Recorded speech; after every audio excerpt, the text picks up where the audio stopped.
It takes thousands of hours to become an astronaut, right, Nina? Oh, I'm not an astronaut. I'm a design consultant at the Container Store. But you explore space. I help you find space with our Alpha Closet systems. And you're an expert. Pretty good at it. And you use satellites to communicate. I'm doing more virtual in-home closet designs, but I wouldn't say... We salute you, astronaut Nina, for helping us find space. You're welcome. The Alpha sales bonus is here. Earn up to $500 in credit now through February 7th at the Container Store, where space comes from. Welcome to the Believe Podcast Network SoCal Sweat. My name is Ann McDaniels, a former NFL cheerleader and product manager turned actress and model who dreams of being a UFC fighter. Meow. Learning strategies to help motivate others leads me to bring you interviews each week from a range of athletes, experts in fitness and nutrition, and so much more. Thanks for listening to Believe, the #1 podcast for working professionals, and let's push our endorphins to higher performance through SoCal Sweat.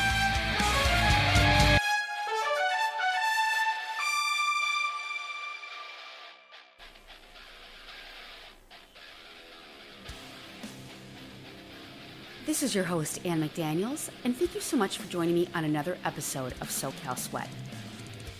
Now, have you ever been in a place where you're feeling unfulfilled despite success and maybe tired of feeling stuck? Well, after playing and later coaching NHL hockey, my guest, Justin Roethlingshoefer, felt the very same thing. From playing for the National Hockey League to becoming a performance director in the NCAA and NHL, Justin has 12 plus years in the performance, health, nutrition, and mindset space. He also runs a private camp for pro hockey players and works with some of the busiest CEOs. You can find his 3 books on body development and fitness from the Amazon bestsellers category. His Own It manual has launched his wellness and entrepreneurial coaching business entitled Own It, with his powerhouse of a wife, Elise Golan. Listen as Justin talks about his own biohacking and research, paired with his time in the pros, that can help us all achieve at a much higher level. Introducing Justin Roethlingshoefer of the NHL and lots of coaching. How are you today in New York City? Oh, I am fantastic. How are you, Ann? Good. Justin's in the East Village, and he just newly got engaged to a gorgeous woman. They went to Punta Cana. I wish you such wonderful adventures together, and congrats. Thank you so much. Now, what does your beautiful bride do? She actually was a executive at Christian Louboutin for the last 8 years, and just recently, over the past year, has come over to Own It with myself full time, really utilizing her talents. She's a inner energy coach specifically, helping with a lot of the way people communicate, self-talk, mindset, if you will, and utilizing that inner energy. Yeah. And we can kind of get into how we combine both inner and outer energy together within Own It to help create a more holistic tech, as well as bio-individual combined with higher level consciousness throughout our entire coaching practice and company, which we work with teams, companies, and people globally. So it's been a lot of fun putting this together with her, because she's an absolute rock star in her own right as well. Well, plus coming from the high fashion Louboutin space and working with European clients and all of the high-end buyers, I'm sure she has so much experience to bring to the table on behavioral methods, everything like that. So yeah, it's incredible to talk with her when she gets into that space and starts to talk about the habits of people and the way in which people start to assimilate together, the energies in which they share, the energies in which separate people as well, and affect the way in which you as a person are able to show up day in and day out, given just the sheer energy level that you resonate at. So it's really transformational, the work that she does. And the way in which she does it. She's got a massive gift for allowing people to really allow their walls to come down Yeah. and look intrinsically while still being very objective in being able to be willing to hear and dig a little deeper in and of themselves. So she's extremely gifted and talented when it comes to that aspect of it. And the two of you together, I'm sure, are a powerhouse. Now, I'm very interested in how you started. I mean, the biggest thing about you was I was super attracted to the NHL, the fact all your work in the NHL. And if this is a podcast, but I'm looking directly into his office at all of his amazing hockey jerseys. I'm like completely nerding out. It's awesome. Tell me about your background and interests before you even went into this industry of your own sports and fitness and nutrition. Yeah, that's a great question. So my story is very unique. I I became obsessed with human enhancement, human performance, human optimization, how you could manipulate the body at a very young age. I think probably the age of 12. And a lot of people are going to say, well, at 12 years old, like you really don't even know the difference between right and wrong at that age, let alone really Right. diving into like human optimization. And it comes back to an obsession that I had of um, making it to the National Hockey League as a player, and that drive, that relentlessness to win and succeed, while also now noticing it as understanding a little bit more of genetics and epigenetics, where I had very much that warrior gene, that very addictive gene, and I do have very addictive tendencies. I just know that about myself, and there was one summer specifically where I'd always kind of grown up as a bit of a, not an overweight kid. I don't want to say I was fat, but I was just, I was a late bloomer in every aspects of the word. I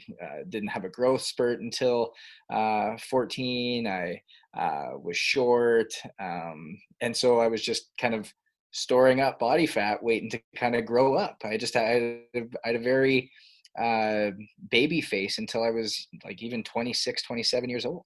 And, and I still remember I started training with a group of all our AAA guys at the age of 12, and my body started to change a little bit. I started to lean out, started to see some abs pop out, and it was that one summer that it transformed everything because um, I couldn't tell you how much weight I lost. I couldn't tell you what I started at. I was 12. You never track that stuff, but I knew there was a massive transformation in my body because when I went back to season at in September at that 13-year-old, people didn't recognize me. They were like, Justin, oh my God, Justin, oh my God. And the girls? Yeah, you started to get more attention. And all of a sudden I started to go like, I didn't think of myself as there was anything wrong with me before. And then I started to go, oh my God, what was wrong with me? I was fat. And I started to get like a little bit of a complex. And that interest level, that obsession to perform and play became so obsessive in the other direction where I actually went and you could call it exercise bulimia, you could call it anorexia, you could call it whatever you want.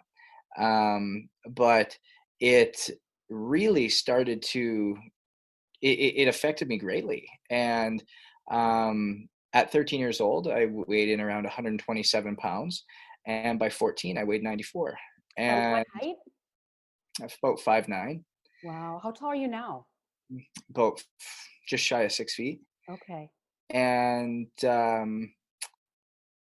what was amazing is that everything that I did was very calculated.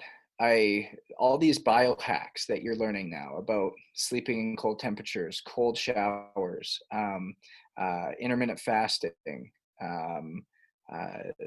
biohacking the gut biome, the vegetarian cycles that you can go through, the veganism that can come out. Already started that All early?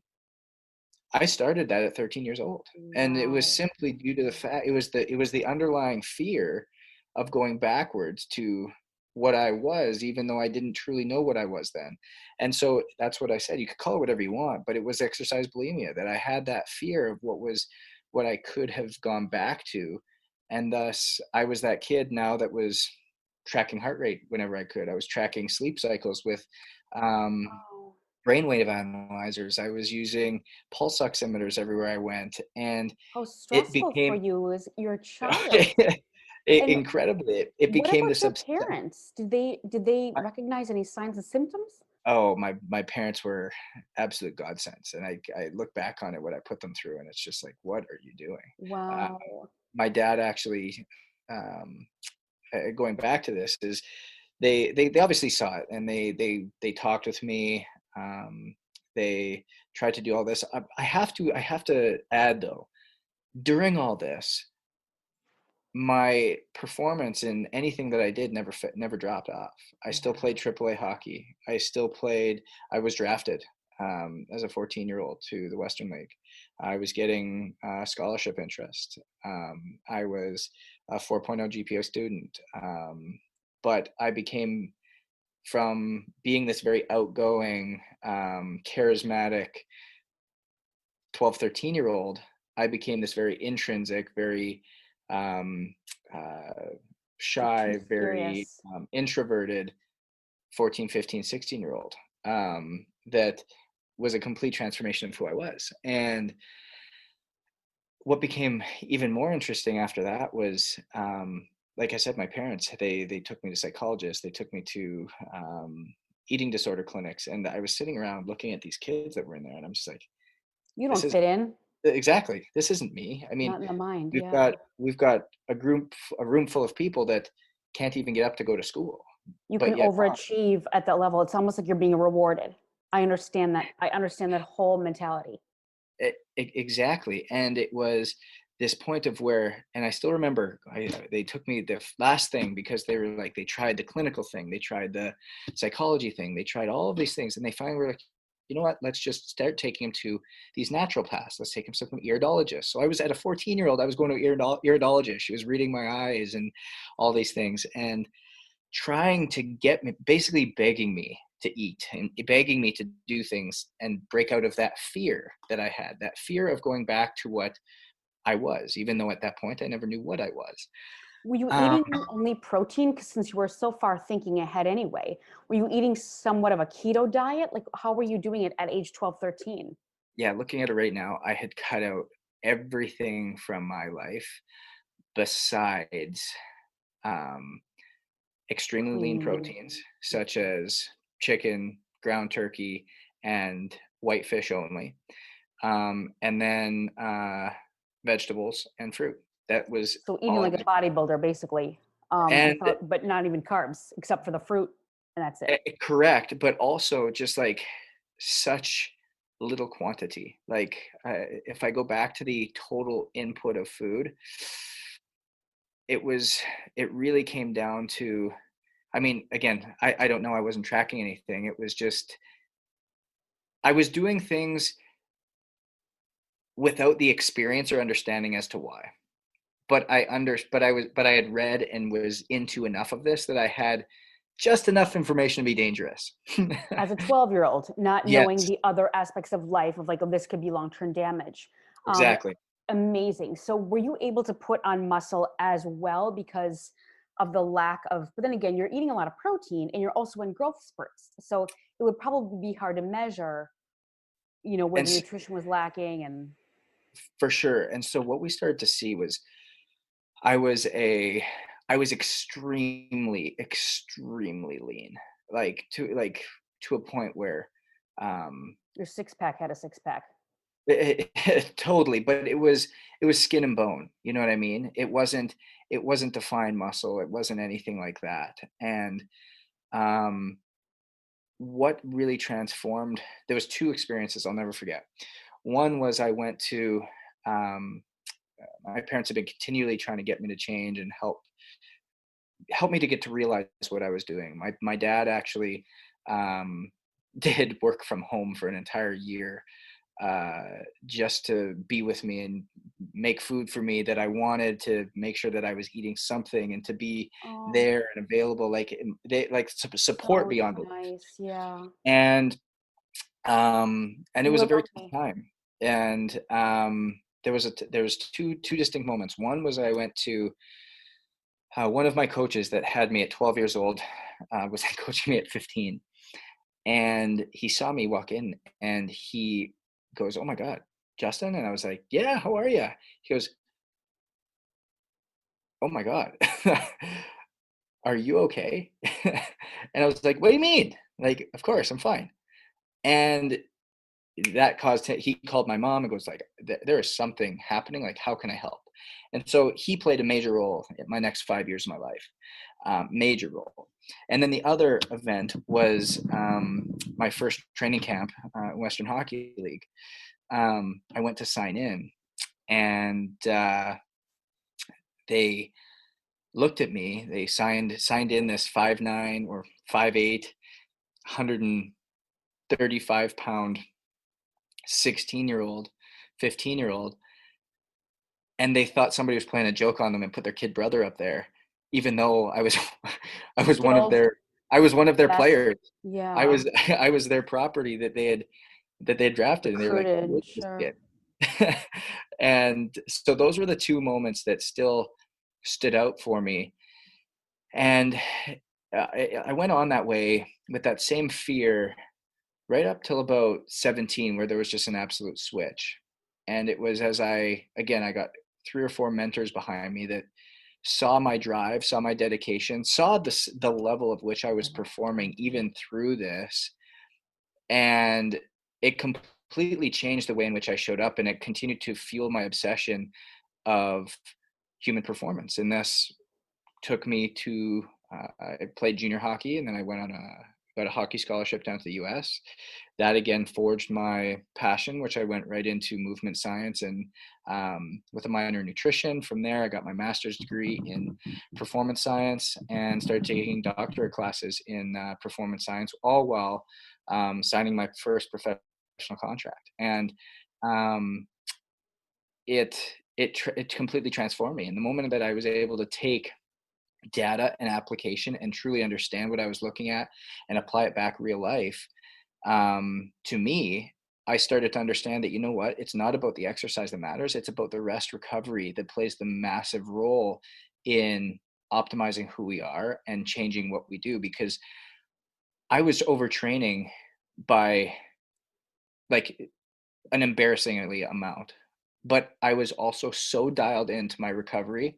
I was getting 8-9 hours of sleep, of quality sleep every night. I was sleeping in cold environments. I was mastering my body temperature. I was ensuring my cortisol and melatonin cycles were at least functioning. Were they balanced by any means? No, but just without knowing, I was doing things that were helping my recovery. That's why I was able to perform that way. There's no way, I look back, there is no way with what I was eating, how much I was doing, I should have ever been able to perform, let alone continue to just function on a day-to-day basis. Had you not known these forward-thinking, almost hippie-like things. Completely. I mean, cryogenic showers. You said you were taking cold showers already too. Completely. It reignited my passion and fuel for wanting to know how I can help and develop these people along the way. And as I continued to do this, I retired and stepped away as a player and still went in as a coach, and ended up working for 3 different NHL clubs, and really started to focus on rest and recovery and the science and application behind it that changes and utilizes not just what the gurus are saying, because we all know the information that's out there. We all know the biohacking. We all know the new age things that are occurring. But it takes me back to when I was a 13-year-old kid and just grabbing random things and trying to apply them to our lives. But we really have no idea or know whether we should have any business doing any of those items. Take melatonin, for example. We've got people supplementing melatonin left, right, and center. But little do we know, we're actually supplementing a hormone in our body.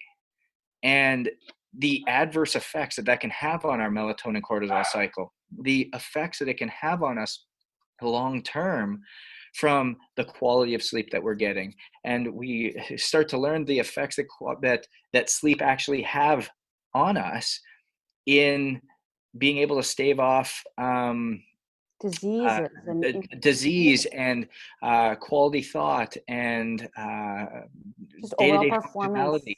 breathing. You name it, everything. And it all comes back to being able to understand what your game is. And that's where that passion that I have today, even still, is to digest data and information and dig deep into what's actually going on with you as a person, and then be able to apply it on a much greater level and see it just transform us inside and out. But when you work with the NHL, I mean, just in any sports team in general, on the pro levels, before COVID, of course, there's so much travel back and forth with different time zones. And then people are getting up at like 3 a.m. to play, there's to go train. How do you, with these athletes, with their schedules and with the training programs, it's very hard to get 8 or 9 hours of sleep. And sometimes I feel as if, oh, I didn't get any sleep last night, I don't need any sleep. That's almost rewarded, like, oh, you're such a go-getter. But no, that's not true. 3 or 4 hours, a lot of people preach that, and it's not healthy.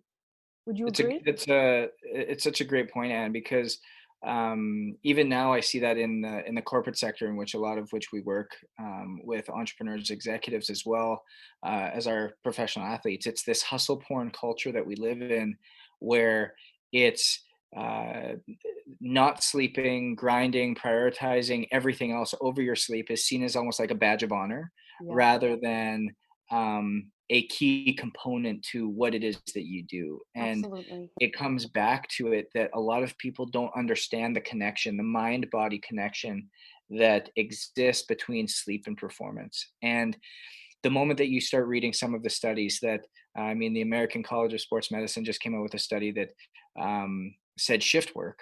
So working I saw that throughout the night, same thing, and they're more prone to cancer. Which is not only more prone to cancer, but it's equivalent to a carcinogen. Absolutely. And it's, you take a look at the effects of the study that came out on different blue light, and how it affects the way in which the pituitary gland functions. And once we start affecting the way the pituitary gland functions, it affects the melatonin cycle within our body. And then not only that, but we start to realize that melatonin lives in about 400 times more quantity in our gut than it does actually from the pituitary gland. And so we start to see all these different relationships and things that come out. And the moment that we start to, I want everybody who's listening, like, just take a breath and pause, take a deep breath, and remember back to a great night's sleep that you had. Not 10 hours of sleep, but a sleep where you laid down, you went to sleep, you woke up in the morning ready to jump out of bed. And if you don't have that, if you can't remember when that feeling was, that's a problem. And we should not be in a place in which, when we wake up in the morning, we're peeling ourselves off the pillow, and the first thing we're doing is grabbing that cup of coffee to get ourselves up, and then we're taking another hit of espresso midday to keep ourselves going, and then we're taking melatonin to keep ourselves down at night. We're drug cycling amphetamines with barbiturates, basically, whether it be natural or whether it be, some people do take them. But in this day and age, with a pandemic, with people staying home and quitting their jobs, like, and then homeschooling their kids, and then the drops of income, I can imagine the stress out there. So we're going to need a lot more of Justin and his wife in the future. I would, in the very near future, once people start to come back, there's going to be some long-term mental effects damage. And also, I think of your hockey players, if they're not sharp, and if you weren't sharp playing, you get knocked in the head, you're not aware. These NFL players, if you're not getting sleep, they're even driving. I feel like when I'm really tired and I drive, these blind spots, I barely pay attention, and I'm driving in LA in a six lane, going 95 miles an hour. I don't pay So attention. they did a study of all the highway patrollers, and Sure. uh, the amount of accidents that were created due to sleep deprivation were 5 times the number due to uh, driving under the influence, whether that be drugs or alcohol. And so you think about that in those terms, and it is absolutely wild. They did another study at I forget what school it was. I believe it was at App State, and they took a look at the effects of deep sleep deprivation on students. And students that were chronically sleep deprived were more likely to do poorly on tests and exams, and also had 4 times the dropout rate from college as those who were chronically abusing drugs and alcohol. I mean, the effects of chronic sleep deprivation, and chronic sleep deprivation can be quantified by less than 5.5 hours of quality sleep a night.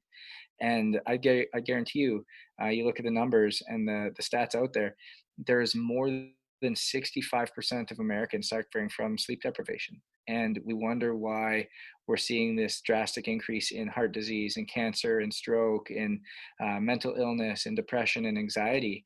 It comes right back to these unhealthy ways and unhealthy cycles and habits in which we're engaged in. Well, look at the depression rates of some of these college kids. I mean, and especially I have a cousin who's top of his class in medical school. He never, ever, Yep. ever sleeps. And there have been other, issues with that. So it is hard. But then you have those people that sleep 10 hours a night. So where is that balance? And I think that probably everybody's different. Or would you say that from your studies, a normal human, devoid of maybe the over high achieving, just like on an average level in America, would it be 7 to 8? Yeah, so great question. The answer, as everything, it always comes down to the individual. But a Right. lot of what I'm reading, a lot of the literature, a lot of everything that comes out there is we all sleep in 90-minute cycles. So in those 90-minute cycles, we have 4 phases. We have what's called light sleep, slow wave sleep, deep sleep or REM sleep, and a wake cycle. So to go through all 4 phases takes 90 minutes. The difference between a high quality sleeper, somebody who sleeps extremely well, and somebody who is deemed kind of like a sleep deprived person, is this time in which we stay in each phase. So somebody who sleeps extremely well will spend more time in that slow wave and REM cycle. So stages 2 and 3. Somebody who does not will spend more time in that light sleep, transition through stage 2 and 3 very quickly, and then go back through that wake cycle back into light sleep.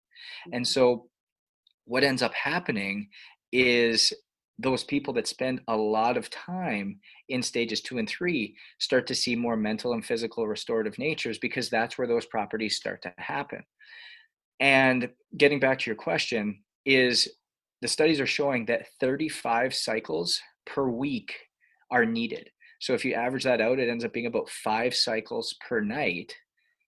So it ends up equates to 90 times 5 is 7.5 hours. So nobody can So really catch up on sleep. There's really no such thing. Oh, I'll catch up on the weekend. so it's actually not true. You can actually accumulate and make up from sleep debt, and you can actually As sleep. long as you get that 35 cycle process in. Exactly. And so that's where we come down to the types of naps that you're going to be getting. Is you want to try and again, and we can get into the cortisol melatonin cycles and the balancing of those rhythms and how those play into everything. But if you're getting into, say for example, you're sleeping an average of 5 cycles per night, so 7.5 hours, and you're mapping it backwards. This comes back to where we're saying planning is the biggest thing that you can do when it comes to sleeping. So if you're going to get up at 6 a.m. every morning and that's your goal, well, let's count back 7.5 hours. That's 5 full cycles. Thus, we want to be sleeping and in bed by approximately that 10:30 mark. So shut the computer off, turn the lights down.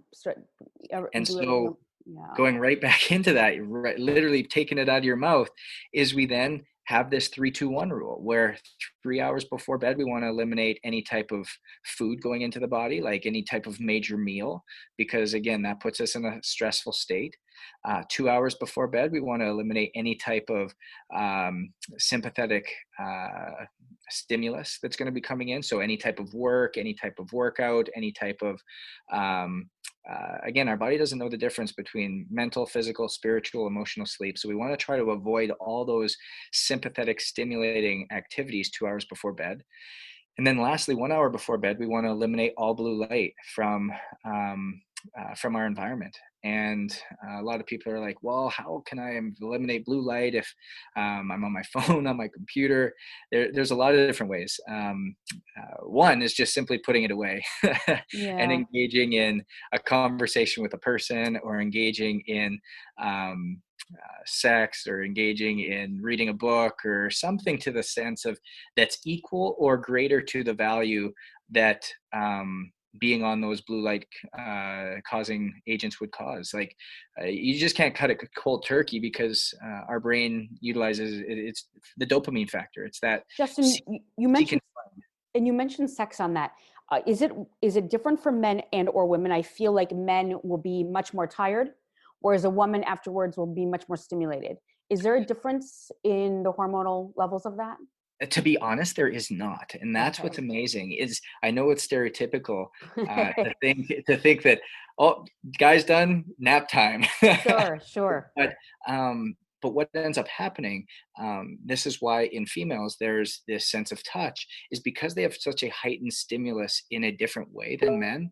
When you're able to now create that touch and bond and that cuddling after, per se, it again increases that parasympathetic stimulation within the body that allows that the female also to relax at a greater sense as well. So it again, oxytocin, that's like an oxytocin. Exactly. Yep. Okay. Interesting. 100%. That's why some women like to cuddle. Not all of us. Correct. And it also then brings back, it resets that melatonin cortisol cycle, which I'll get into in a second. And there's a couple ways in which we can do that, both naturally and artificially as well. But going back to that blue light right before, we can utilize blue light blocking glasses. We can utilize, again, on our phones, there's something, if you got an Apple phone, it's called Night Shift, right in the settings there. If you go have an Android phone, there's an app called Twilight that you can utilize. There's the sunrise, sunlight alarm clocks. Exactly. Yep. Curtains, everything. Yep. You can, if you're using a desktop computer, there's something called Flux. That you can download. It's a free download, and it can, again, eliminate all the blue light from everything that you're doing. So again, all these things that will help to eliminate the blue light before you go to bed. Quick stat is, for every hour of blue light that you're emitted to, you are suppressed 30 minutes of melatonin secretion. So if you're trying to go to bed at call it 10:30, and you're watching TV right up until 10:30 with no blue light blocking or anything, you've now accumulated, if you watched it for 2 hours, you've now accumulated an hour of melatonin deprivation prior to going to sleep. So it just, again, is everything that we're surrounded with is just affecting us in such grave ways. And I did see a study that melatonin levels are so important in fighting off COVID. I mean, I can't really quote that because it's a dangerous thing to quote, but that was I've heard that like in 3 or 4 different places.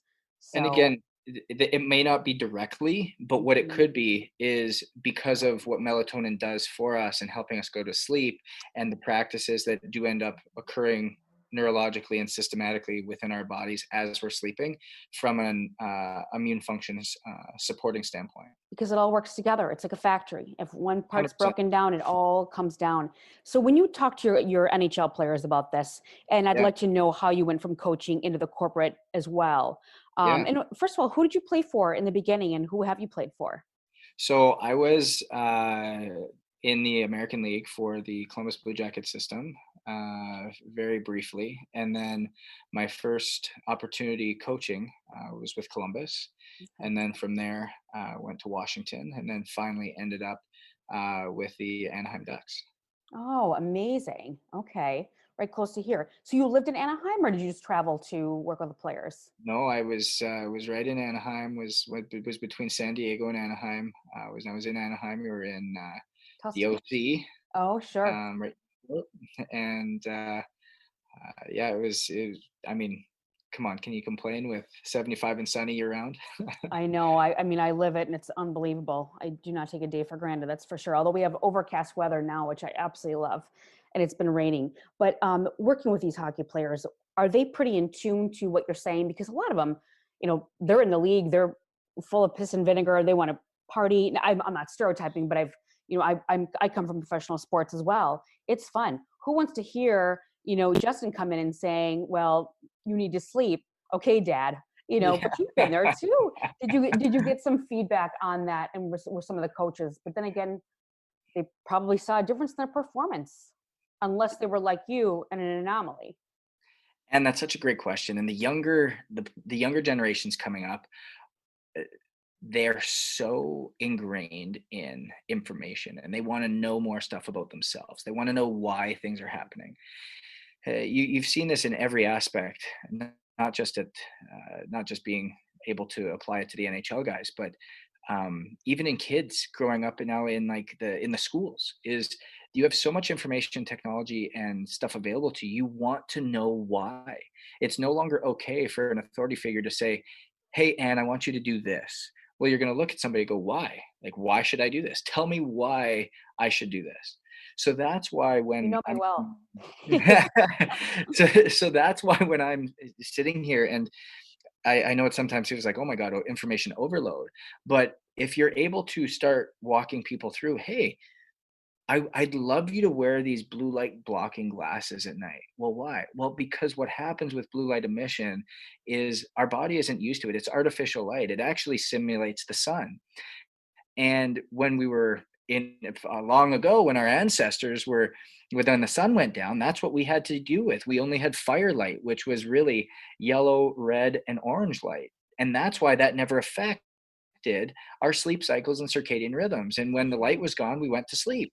But now that's not there. And so I get it. Oh, so this is why when I wake up after a plane ride and we're coming home after a game and we land at 11 o'clock at night or 1 o'clock in the morning, I'm groggy. And then when I go to sleep, I have trouble sleeping. And when I wake up, I'm still exhausted. Yes, exactly. Because there's this thing called the melatonin cortisol cycle that happens. And because they have an inverse relationship with one another. If melatonin's high, cortisol is low. If cortisol is high, melatonin is low. Yeah. So we start to feel like this. They start to put A and B together, and they start to say, okay, great, Dad, can I have more information, please? Right. and they start to feed on it, and they start to get down really into these cycles. And we had, right in my last year, we had guys, and I mean, we were fortunate we're in California, but we had the morning routines of guys. They were waking up every day with it around that 7.5 hour mark. Again, we would time it based upon when they were going to bed. But when they'd wake up, within 30 minutes, they had to do three things. They had to go for a walk, so they had to move. They had to ground themselves, so they had to have their feet on the earth, and then they had to have sunlight exposure to their skin.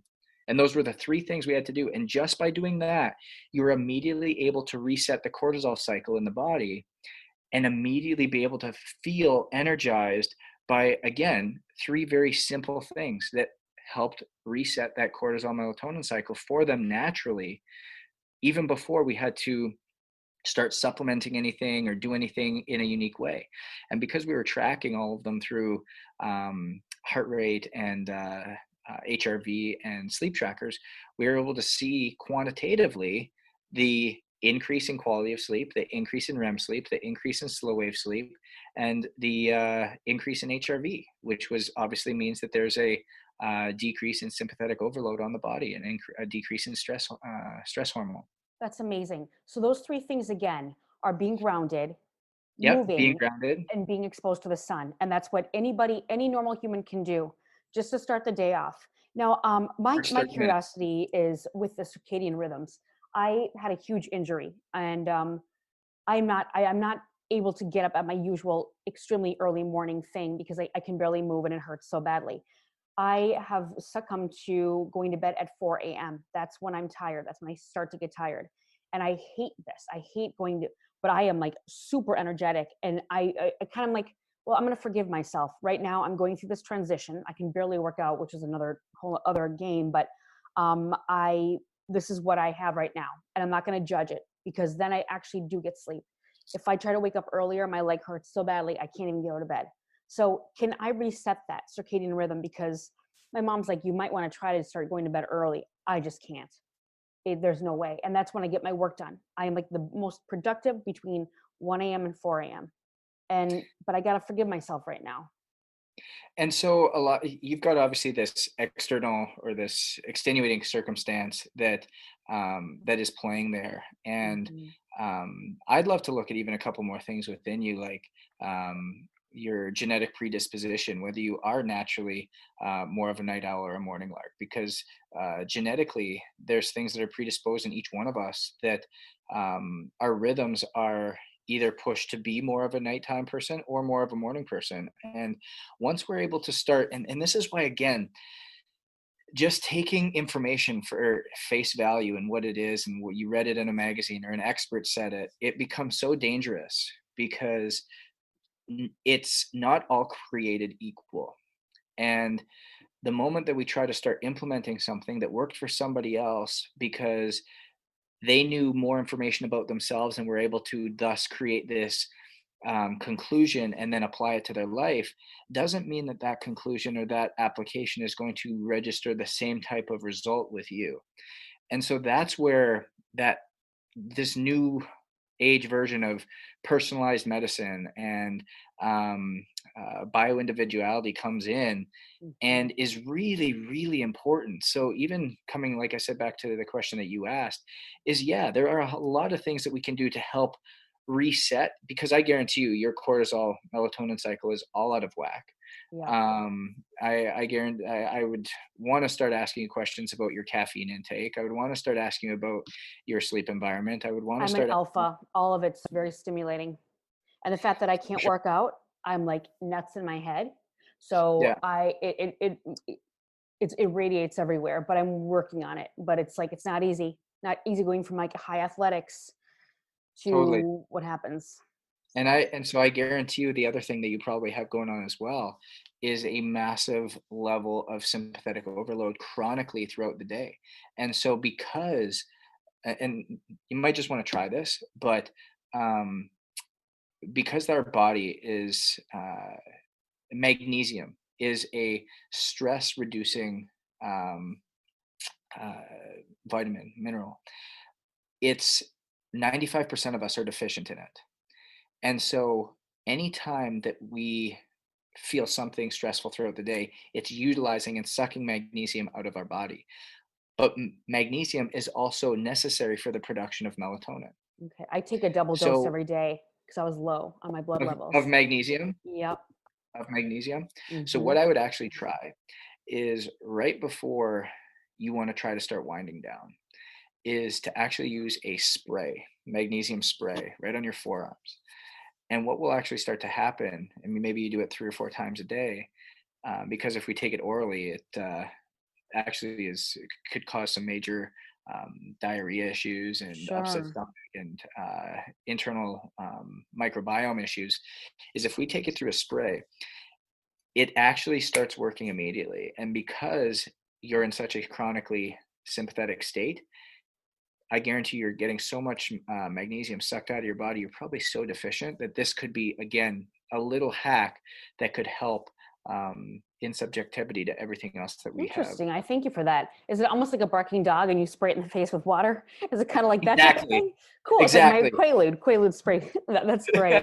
And I'm super hyperactive anyway, so that would be wonderful. That's a great tip, and I appreciate that. And that's something that people could incorporate as well. What a great thing. Now, I'm very curious on your own training and nutrition now, especially now that where you went through orthorexia, which I just did a podcast on that 2 weeks ago. on orthorexia being the one where you don't eat anything that's not clean. However, it's not bulimia or anorexia, Yeah. which is distinctly different. But how do you, are you still so super aware and hyper aware of everything that goes in your mouth? And have you seen these tendencies with hockey players at all? And it's You not know as what? usual in men. It's not as usual in men. It usually goes very undetected. A lot of times, just simply because we're able to. Except in the Our bodybuilding bodies are just bigger. sector. It Exactly. happens. And we're able to, but we're also able to hide it a little bit better because we've got a bigger frame usually. Yep. It Pads. doesn't affect things as much. So that so but yet it doesn't mean that we don't struggle with it. We don't struggle with body image issues. We don't struggle with all those things. It does not discriminate by sex. And so those types of things, yeah, we've definitely gone through them, and it's very easy to create a complex in anybody. But to get back to your question, is I'm extremely focused on and much more in tune with how my body feels by now, and being much more conscious about it by being able to apply it in a very healthy way. To your Uh, performance levels. to Do you exactly. ever look at your, do you ever just take DEXA scans just to make sure that your body fat's a certain level? Or are you just, again, based on performance, based on how I feel, I'm not going to obsess about it? I've not measured body fat. I've never not measured any of these things. When I was a player, that was something that our managers, that's something that all of these people come back to, is this measure to measure fitness is body fat. And I'm not going to debate whether it's right or wrong, It's a big but controversy, like BMI compared to body fat compared to DEXA. but at the end of the day, I want to know a couple things. If and again, it comes down to this in simplicity, but if you're doing the right things, if you have figured out genetically and epigenetically what your body needs to take in from a nutritional standpoint on vitamin and mineral and micro mineral deficiency, Yeah. you are going to feel a lot better through and through. So I focus on my micro more than my macronutrient profile. I focus a lot more on my sleep, and I focus a lot more on my hydration. And what I am doing with those three things is I'm then making sure that my brain is getting exactly what I need. And if I do not get those things, there's a couple items that I start to notice is Angry. my I get extremely short fused. My level of clarity and my ability to speak, my articulate nature goes away, and my ability to sleep goes away. And I I sleep incredibly well. I lay down. I have a routine that I have set. Kind of that 3-2-1 rule I talked to you about. No food 3 hours before I go to bed. Uh, I usually have a protein shake before I go to bed. That's been shown to, again, increase recovery levels right Sure. before. Sure. 2 hours before bed, no more type of heavy stimulating work, and 1 hour before bed, no blue light. And I lay down, I read a book, and I'm asleep every night by 9:30, and I'm up every day by 5. That's Amazing. Have you read the book TB12 by Tom Brady? He talks oh yeah, all about that. And, he goes to bed at 9, wakes up at 6 every morning, does not skimp at all. Then again, yep, he's got amazing doctors, chefs, everything, but there's a reason he's the GOAT. There's a reason he's the best. He follows your types of protocols and also doesn't touch strawberries. And I thought it was interesting. It was the light shades, the peppers. Doesn't yep. touch the light shades. What Nightshades. nightshades? What? Yep. Here we go again. Why is that? There's some kind of a So the nightshades are digestion. actually very they create inflammation within the body. That's what And it so is. Okay. obviously we know inflammation in any type of All stem. three colors? I've heard that the red and yellow are much better. No? They are better, but they will still create inflammation. And Okay. inflammation, anytime there's inflammation present, it's going to obviously create different type of reactions, different type of. A lot of people that have what we call uh, seasonal allergies, they're From that. created from nightshades, and And so cruciferous, I feel like that produces a yep, lot of inflammation as well, and allergic exactly. reactions. Well, very interesting. When you met your girlfriend, and now she's going to be your wife, did you have to, was she kind of like, oh, you're crazy, or she sort of matching your whole, but then again, you guys work together now and preach the same message, but was that hard to get someone else to match that? Or you have to find a balance, I'm sure. Definitely. I mean, and this is the thing that I love how you're bringing this up and conducting the interview here and bringing this holistically around is there's no level of perfection, and you cannot screw this up. This is what I want to really let people know is you can't go and have a drink one night or a glass of wine with your significant other and say, oh, I've just ruined everything because I've had this. Or you can't push away from pizza night on a Thursday and watch a movie late into the evening because you're like, oh, it's going to screw everything up. That's not it's not true, because it all comes back to what do you do 90% of the time? What are your habits that you rely on that then allow you the freedom to do the other 10%? And it's feeling good about those things and making sure that what you're doing is being done for you. So to answer your point, or to answer your question, is when we first started dating and started to get across to a lot of this stuff is I didn't have to change all that much about myself, and she didn't have to change all that much about her, because we still value each other for the habits in which we have, and we've both decided to share in those habits equally in different ways. It's extremely valuable that we both value our sleep incredibly well.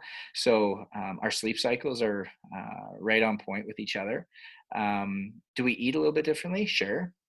Does she dabble in a little bit more of the wine than I do? For sure.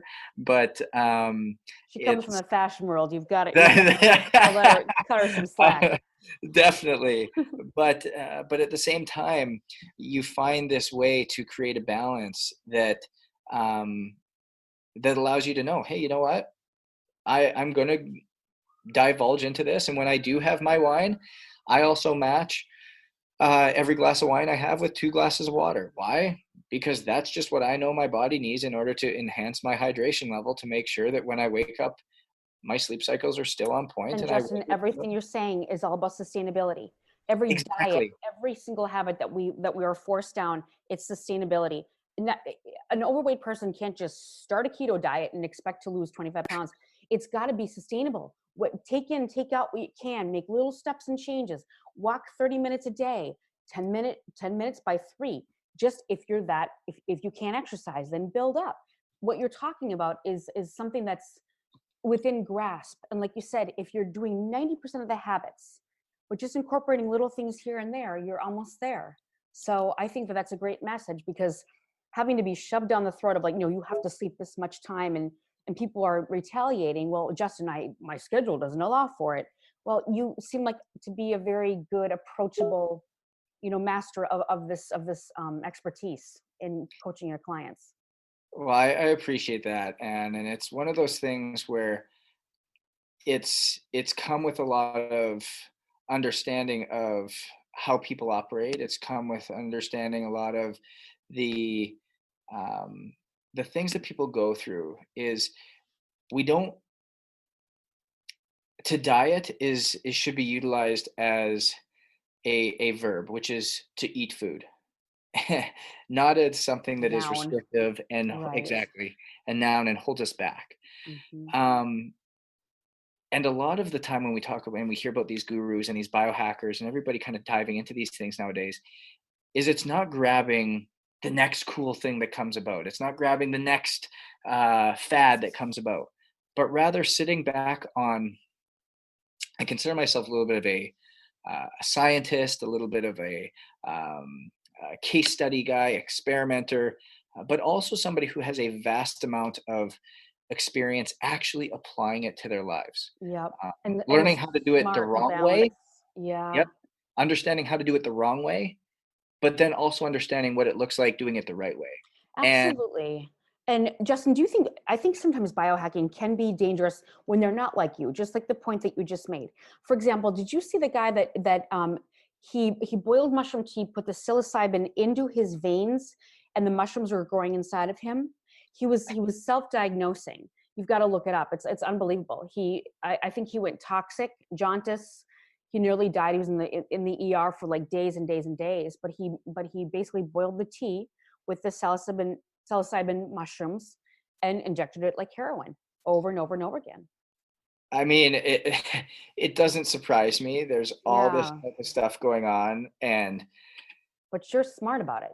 You have the experience and the knowledge and the when to stop. You're not going to ingest, some idiotic Lysol because of COVID, No, you're exactly right. And it also comes down to, because everything I've done has been grounded in science. Yeah. Everything I've done has been grounded and rooted in data and something tangible, something that's actually rooted, that I can feel. I mean, I've got ask the why. You ask why over and over again, and then try to counteract and try to argue it and see what's best for you with sustainability. So completely. It's amazing. Your goals going forward, how can we support you? And how can people find you properly? And whether they come from athletics or corporate America, you work with everybody, and the mix of the two of you working together, where she comes from corporate America, you coming from sports to corporate America, I believe that you can relate to anybody, I think. I love that, Anne. And to be honest with you, we've got a vast global growing community that's so supportive of one another. I think what I love most about the Own It community is that everybody involved is an extremely high performing individual. People who want to grow, people who want to be better versions of themselves. I hate it's such a cliche line, but it is. They want to be better versions of themselves. And when hence how we met on Clubhouse. Correct. And you're exactly right. And what I love to do is I love to be able to do this at a very large level and be able to empower people in an environment that is positive and extremely encouraging to others, because this space can be so intimidating. It can be something that is unknown. It can be something that is scary. It can be something that is, I don't know how to do this. And when you're surrounded by people who are exactly like you, extremely high performing, extremely successful, extremely conscious people, overachieving people, but yet feel like there's more, know that there's a group out there waiting for you to have deep conversation about, that they're willing to really dive into. I mean, Elise's tagline that she always uses is empowering conscious leaders to energetically use their untapped talents to positively change themselves and the world. And it's the same aspect of what we talk about from my other side, is enhancing conscious leaders through sleep and energy transformation to ultimately impact and change the world. What a great balance. It's that inner outer energy combination Unbelievable. that we utilize in a very unique way, by combining both the sexy elements and the not so sexy elements of deep inner energy work, to use data and bioindividuality to make nutrition, hydration, sleep, recovery, mindset work that is typically just blah and here you go, do it, be now very tailored to you, that has a purpose, an actionable step towards it. Absolutely. And you mentioned the word sexy, which I think it really epitomizes you and Elise, because it is sexy. You can literally talk about how your sex life affects maybe the circadian rhythms or the melatonin levels, and doing the 3-2-1 method and winding down. And you're relatable, because it's not easy. Marriages are not easy.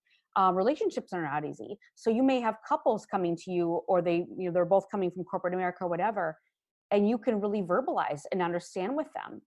Granted, you have a probably maybe a better relationship than many of these people, but it's more relatable, because you guys can put yourself inside and outside of the couple, because you've obviously been independent most of your life before you came together. So it's a little bit of both. And I wonder also, I look at the long-term effects potentially of children, especially being in Zoom school and being away from classmates. Unbelievable. They can't even be in sports. what are the long-term effects that they're going to have besides the sleep cycles and the mental health. So I think that your space, you should maybe open another division for juveniles and children. I mean, plus you were a child struggling with so many adult issues and able to handle it at 12 and 13. I bless your wonderful parents. Imagine if you didn't have parents that cared or had the means to stay home with you and help you cook meals and take you to these expensive doctors. So I think that you guys, the sky's the limit with your business, and we will certainly support you. And I'll put everything in the notes section with that. So I commend you guys. It's a very, very important business right now. No, and I appreciate that so much. And that's really just what we love to do. And you're exactly right. Is I fear for a lot of the children that are out there. And this is why not just empowering them, but also empowering the parents in which they're doing this with, is it's not just going to help you people that are 20, 30, 40, 50 years old. It's helping the 5, 6, 7, 8, 9, 14-year-olds who are at home on Zoom school, and there you can start putting in some of these boundaries, instituting some of the night shift blue light emitters on the things that they're utilizing, and just learning some of these things. I mean, Elise and I have an ebook and a Master Your Wearables course that's just free downloadable on justownit.co that you can go to grab it. There's a whole bunch of free resources and articles on there. I'm very active through my social media, so is Elise. Always willing to have a conversation, always willing to get on podcasts, always willing to open up and have these discussions. We've got a podcaster herself that I saw that. That's cool. Utilize. So we're just trying to empower people through conversation, organic conversation that allows us to build relationships with people to, again, like we said, enhance and empower conscious leaders to use their gifts longer to change the world. Wonderful. And I think doctors and nurses, the medical field in general, after all this is over, can you imagine how much help they're going to need? And even the mental health workers that are helping them, they're going to need help. I mean, everything you're saying, and I will put everything about you guys in the notes, and then any products that you recommend, and I'll put them in notes as well. So I really appreciate you coming on today. What a pleasure. And to have an NHL strength coach. Again, nerding out. I grew up in Minnesota and Wisconsin, and I went to the University of Minnesota, which is huge for hockey. Go for it. Well, Justin, thank you so very much. You were wonderful. Oh, thank you, Anne. It was a pleasure. And that was former pro hockey player Justin Roethlingshoefer and his Own It coaching business. You can find all of his useful links in the podcast notes. Please stay tuned in next week, where I'll uncover all the pros and cons of the popular 75 Hard Challenge. We appreciate you for listening, and please subscribe and rate the show on iTunes. You can also listen on Spotify, Stitcher, Google Play, Luminary, TuneIn, or at Believe.com. You can reach out to me for any questions or topics you'd like covered on the show at Ann McDaniels.